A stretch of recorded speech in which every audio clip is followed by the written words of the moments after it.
A consistent cycle of a free and fair election symbolizes democracy.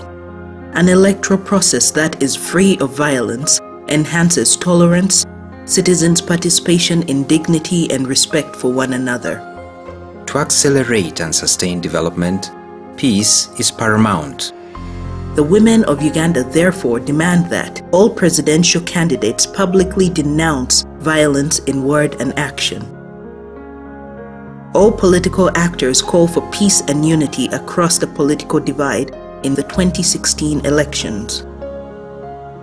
Government should take responsibility and urge all public institutions to be impartial and work strictly within the law.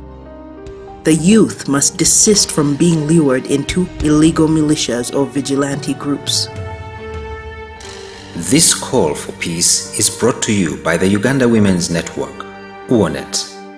My country, my duty. United, women can.